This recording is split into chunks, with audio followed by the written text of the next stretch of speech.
The rules you were taught growing up were not designed to help you win. They were explicitly designed to make you manageable.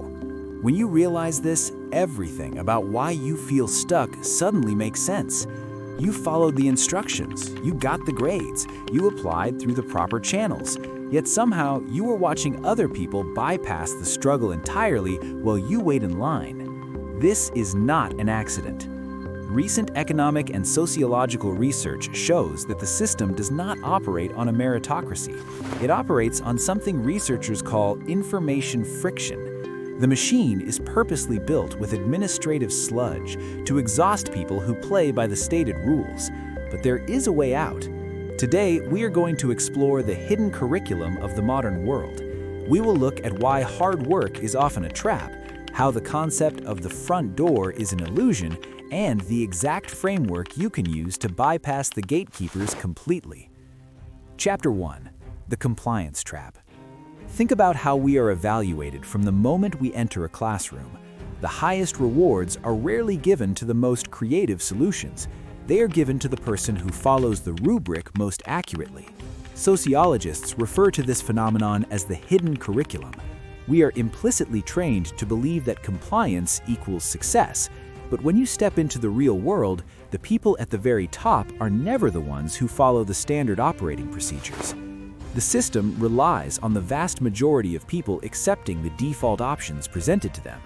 When you accept the default salary offer, the default career trajectory, or the default timeline for your goals, you are willingly stepping into the compliance trap. The system is rigged precisely because it weaponizes your own good behavior against you. It trains you to ask for permission in environments where permission is never actually required. Breaking out of this trap requires a fundamental shift in how you view authority. Chapter 2. The Illusion of the Front Door. We all know what the front door looks like. It is the job application portal with a million other resumes. It is the standard bank loan or the formal complaint box. The front door is where the system tells you to go when you want something. What the system conveniently forgets to mention is that the front door is almost always locked or, at best, incredibly slow. Historical figures who achieved massive breakthroughs almost never waited in the main lobby.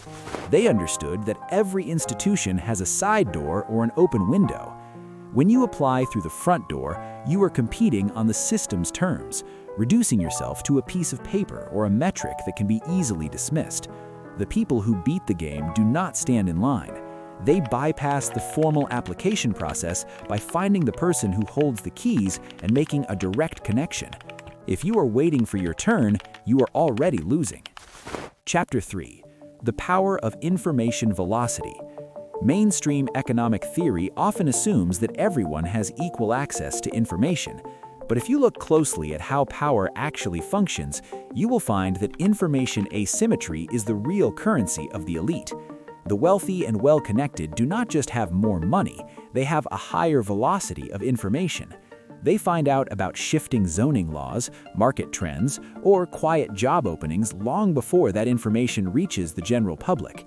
The system keeps you disadvantaged by feeding you delayed, filtered information. To counter this, you have to stop relying on public announcements and start building your own intelligence network. You need to surround yourself with people who share raw, unfiltered context about how your industry actually operates behind closed doors. When you improve the speed at which you receive high-quality information, you stop reacting to what the system does and start anticipating its next move. This brings us to a deeply uncomfortable truth about effort. Chapter 4. Escaping the hard work myth. We have deeply internalized the idea that if we just work a little harder and put in more hours, we will eventually be rewarded. This is the most dangerous myth the system perpetuates. The system loves a blind hard worker because it can infinitely absorb your excess effort without ever compensating you for it. Think about the employee who takes on 3 extra projects and stays late every night. They rarely get the promotion. Instead, they just get more work because they have proven they will tolerate the friction. Beating the system requires you to decouple your value from your sweat. Instead of asking how you can carry a heavier load, you must start asking how you can eliminate the load entirely. True leverage comes from identifying the single lever that moves the entire machine, not from pushing against the wall until your hands bleed. But finding that lever requires you to break a few of the unwritten rules. Chapter 5. The Rule of Constructive Disobedience. Most people view rules as absolute laws of nature. In reality, almost every rule you encounter is just a heavily guarded suggestion. The system sets up artificial boundaries to see who is compliant enough to stop and who is bold enough to keep walking. The secret is practicing constructive disobedience. This means learning the difference between a hard legal boundary and an administrative convenience. When a bureaucracy tells you that a process takes 6 months, that is not a law of physics, that is simply their preference. When a price is listed as final, that is just the price for people who don't ask questions. You have to start testing the fences around you. Start politely ignoring the guidelines that only exist to slow you down. The moment you push back gently on a supposedly rigid rule, you will be shocked to discover how quickly the system folds. This friction hacking is impossible to do alone. Chapter 6. Building your liquid network. The system is far too large and complex for any single person to bypass on their own. You need what organizational theorists call a liquid network. This is not about traditional networking where you awkwardly hand out business cards at a corporate event. A liquid network is a small, trusted group of people who pool their resources, their skills, and their access to gatekeepers collectively. If one person in the group figures out a shortcut through a complex legal process, the entire group instantly benefits. You share your wins, your failures, and the hidden loopholes you discover along the way. By distributing the effort of friction hacking across multiple smart minds, you create a localized system that operates faster than the massive bureaucracy you are fighting against. When you have a collective intelligence working in your favor, the rigged nature of the larger system stops being a barrier and starts becoming an opportunity. Chapter 7. Escaping the fatalism trap. The ultimate victory for a rigged system is not making you fail, it's making you believe that trying is pointless. When people realize the board is tilted, the most common reaction is to adopt a mindset of learned helplessness. They decide that because the game is unfair, they might as well not play. This fatalism is the final trap.